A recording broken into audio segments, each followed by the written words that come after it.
Assalamualaikum warahmatullahi wabarakatuh. Om Swastiastu, Namo Buddhaya, salam kebajikan bagi kita semuanya.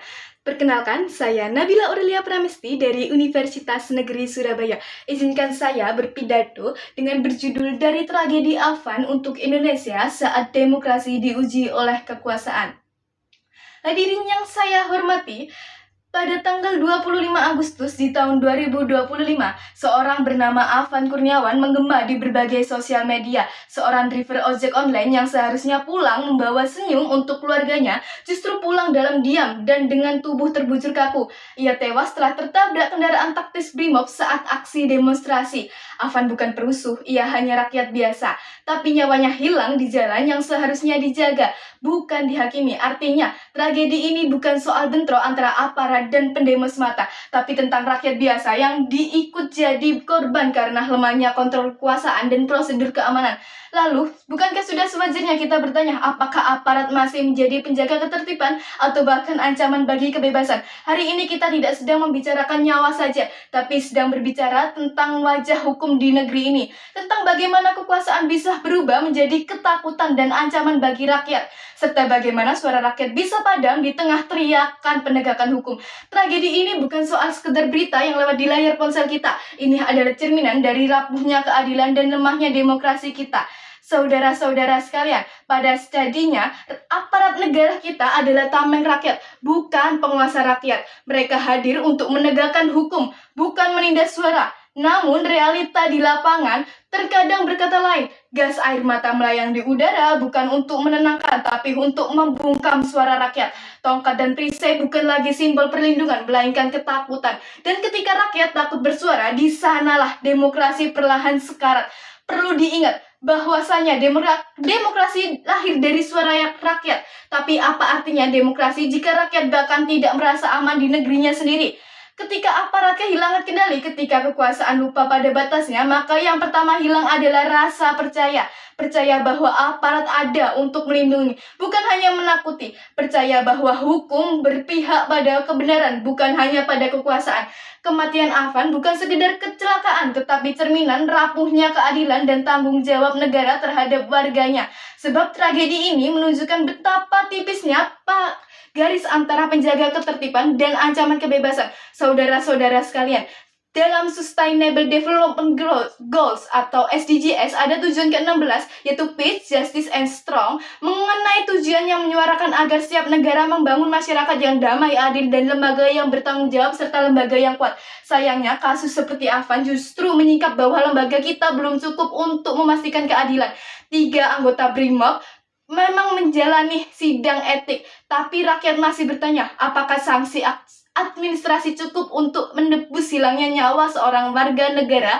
Inilah yang disebut ujian bagi demokrasi. Bukan hanya karena ada tragedi, tapi karena reaksi dan tanggung jawab kita, bangsa, terhadap tragedi itu.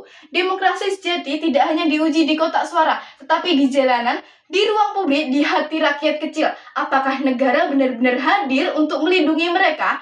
Saudara-saudaraku sekalian, bagaimana mungkin kita bisa berdamai dan bicara perdamaian jika rakyat dan aparat saling curiga? Bagaimana mungkin kita bicara keadilan jika yang memegang senjata lupa bahwa di depannya ada manusia yang sama nilainya di hadapan Tuhan? Hadirin yang saya banggakan, sebagai generasi muda kita tidak bisa berpura-pura tidak tahu bahwasanya tragedi seperti Afan adalah panggilan bagi masyarakat dan hati nurani kita. Apakah kita akan diam saja ataukah kita akan bersuara mengenai tragedi ini? Kita tidak diminta untuk melawan, tetapi untuk mengawasi, mengingatkan, dan menjaga nilai kemanusiaan kita. Pemuda adalah suara moral bangsa dan penjaga agar demokrasi tidak dibungkam oleh kekuasaan. Kita harus berani menuntut transparansi, menolak kekerasan atas nama ketertiban, dan memperjuangkan agar hukum benar-benar berdiri tegak, bukan tunduk pada jabatan. Tapi saya percaya bahwasanya harapan belum padam, teman-teman. Kita masih bisa membangun kepercayaan bersama dengan keberanian untuk berubah. Pertama, melalui pendidikan, aparat masih bisa berbasis hak asasi manusia agar setiap tindakan di lapangan tetap pijak pada nilai kemanusiaan. Kedua, dengan dialog antara rakyat dan aparat bukan sekedar perintah dari atasan, tapi komunikasi dua arah yang jujur dan kompeten. Dan ketiga, melalui peran generasi muda yang tak hanya berani mengkritik, tapi juga berani berempati. Karena pada sejatinya, rakyat dan aparat bukan dua kubu yang saling berperang, melainkan dua tangan dari satu tubuh bangsa yang harus bekerja sama untuk menjaga Indonesia agar tetap berdiri kokoh dan berdiri sejajar dengan negara-negara lain. Saudara-saudaraku, tragedi Afan bukan sekedar cerita duka, tapi peringatan kepada kita semua bahwasanya kekuasaan dengan tanpa kemanusiaan akan melahirkan ketakutan bagi kita semuanya. Dari tragedi Afan untuk Indonesia, marilah kita belajar bahwa menjaga demokrasi dengan hati nurani, membangun keadilan yang berpihak pada rakyat kecil, dan memastikan bahwa tidak ada nyawa lagi yang melayang hanya karena sistem kehilangan arah. Demokrasi yang kuat bukan dibangun dari kekuasaan yang besar, tetapi dari hati rakyat yang berani menjaga kemanusiaan. Saudara-saudaraku yang sekalian, hadirin yang saya hormati dan Dewan Juri sekalian, Afan telah pergi tapi suaranya belum henti bergema. Kita tidak butuh aparat yang ditakuti, kita butuh aparat yang dipercaya. Kita tidak butuh kebebasan yang direnggut, kita butuh ruang yang makin lebar untuk rakyat bersuara.